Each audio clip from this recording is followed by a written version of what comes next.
Hi, Clarksville family. For those of you who don't know me, I'm Daniel Willms, and I have been living in Armenia for the last year and a half.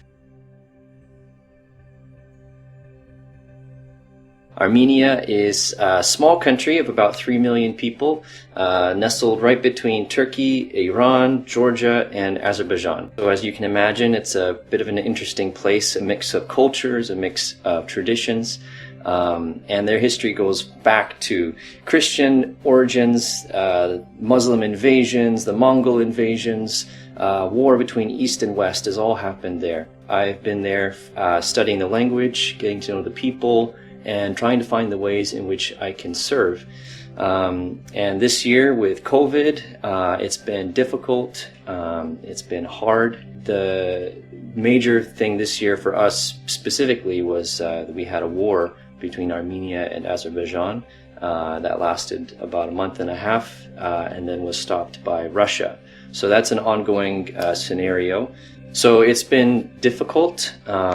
The people have just been through a lot this year with COVID and lockdowns, and this war has brought about many political problems.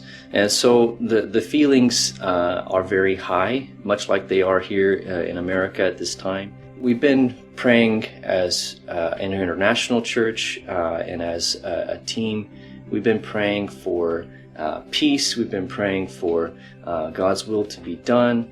So throughout all of that, I think our place has been to pray, to practice being just the light in the midst of a really dark scenario, and a place of peace, a people of peace that others can be around. And it's been really, really challenging.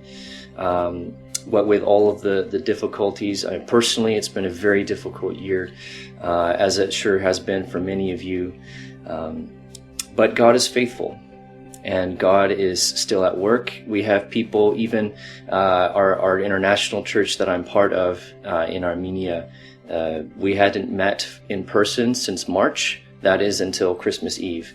And we've been on Zoom for all that time. And even in that time, we've had several people that have come to faith that had never met in person with the church before. They've just been discipled and incorporated into the church almost completely digitally for this whole year. And now some might say that's a shame, but that's still a testimony that God is at work. And even in the midst of war, we've seen many, many people turn to the Lord and realize from the beginning that He is our only hope. With many of our hopes dashed physically, that Armenia lost this war, many people are struggling with that and trying to understand why God didn't answer that prayer. Our faith is not in the prayers that we pray, but in the God who answers them. And maybe the words that we're asking, that we're saying, are not within His will at this time, or maybe He's just moving in a way that we don't understand. But our faith is in the God who answers them. And so I just want to leave you with that encouragement. But anyways, we as a team in Armenia, there's now 7 of us. We have, through this whole war and this year, we've been working together to build a coffee shop and prayer room and Christian bookstore, which is going to be a central focus and ministry center. We're also in the process of putting together a recording studio, which I hope to use in the coming year or two to dub over a Christian Heroes of the Faith series in Armenian. The name of this Christian series is Torchlighters.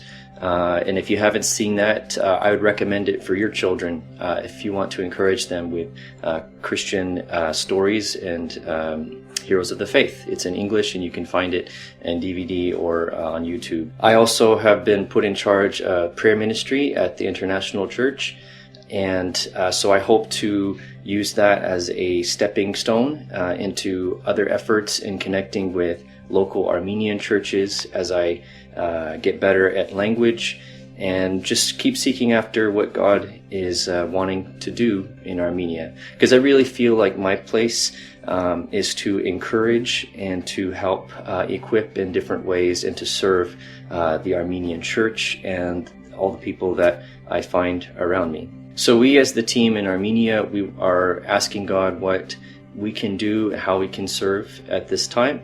And I encourage you to ask the same. You can support us and support me specifically through prayer. I have a email update that I send out periodically, about once every month and a half or so. And that information can be yours. I have a sign up that you can be part of. And also through that you can pray, which is one of the most important ways that you can help. Honestly, prayer is our main tool through all of this. As we've seen during the war, that was the only thing we could do, was to pray. And I've really seen how that can help people in their own lives in just dealing with what's going on around them, but also in the answering of those prayers. I want to thank all of you who have supported me through all this time, and the church, which also supports me. It's been really, really great having your help, and I can say that I have not been suffering this year. You guys have been really, really faithful, and I appreciate that so much. And if any of you others would like to give in support of what I am doing in Armenia, you can follow the directions given below and select my giving code D44361W. Thank you so much, church, for your support, and I hope to be back here sometime later this year to share more what's going on and meet with you guys personally. As they would say in Armenia, Asfats Ornikez, God bless you. Thank you so much.